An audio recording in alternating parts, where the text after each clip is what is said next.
sincerity within him, and he is ensuring that his state benefits. See, until unless you ask, nobody is going to give. This man never asks anything. This man doesn't even, one will not even, one would be surprised. I seriously don't understand why he is in power.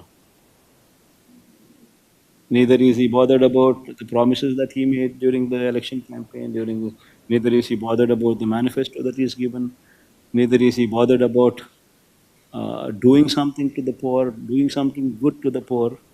He's not least bothered about anything. His only purpose in life to be in that chair is to loot the state. That is what we've been seeing in these 9 months. Whether I like it or not, this is the reality which has been displayed in these 9 months. All these facts that I have just put forth, nothing out of heartburn. These are all plain facts that I have presented right in front of your eyes. None of these facts that I have presented, not even one single aspect is a lie.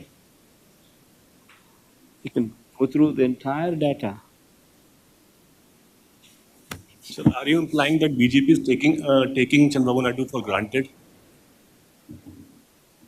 So who is taking whom for granted, I do not know. But you should ask Chandrababu Naidu this question, not me, no. Assembly సమావేశాలు నేసారు కూడా బహిష్కరిస్తున్నారు.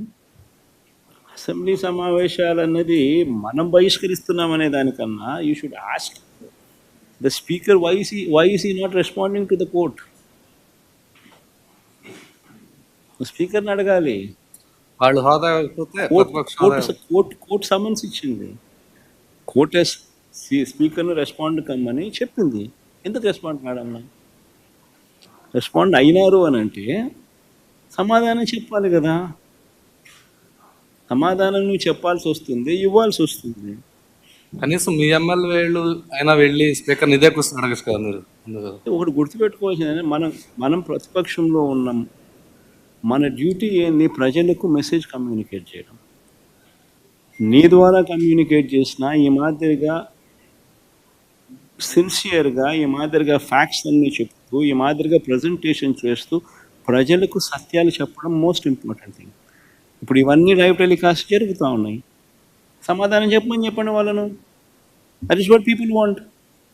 నువ్వు నేను ఎదురుగా గుద్దుకోవాల్సిన పనులా, కొట్టుకోవాల్సిన పనులా, కుస్తీ పడాల్సిన పనులా, ఎదురుగా ఉండాల్సిన పనులా నేను నీకు చెప్పినా, నువ్వు చెప్పు, సమాధానం చెప్పు.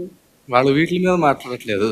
మీరు ఏవైతే అంటున్నారో అవన్నీ జగన్ గత ప్రభుత్వంలో తప్పులు చేయడం వల్ల ఇప్పుడు అదే చెప్పేది. ఎందుకంటే వాళ్ళు చేయాలని లేనప్పుడు కనీసం సిన్సియారిటీ టు అపాలజైజ్ కూడా లేదు. నువ్వు చేయాలని ఇప్పుడు చేయలేని పరిస్థితి అని చెప్పి తెలిసి సాధ్యం కాని హామీలు నువ్వు ఇచ్చావు. సాధ్యం కాదని తెలిసి నువ్వు హామీలు ఇచ్చావు. సో నువ్వు మొట్టమొదటి రోజు నుంచే మోసం చేయడానికి నువ్వు అడుగులు ముందుకేసావు.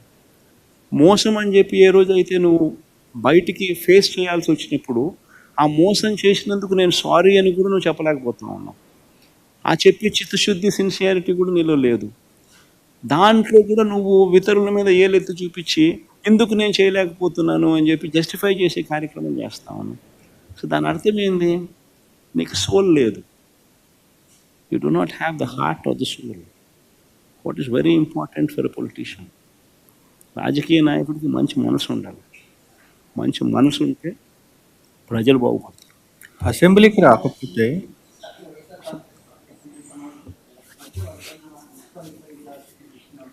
వాళ్ళు ఏమన్నా చేసుకుని రమేష్ నేను రెడీగానే ఉన్నా, బుద్ధిబుద్ధం చేసుకోని చెప్పి ఏమవుతామని ఏం జరుగుతుంది.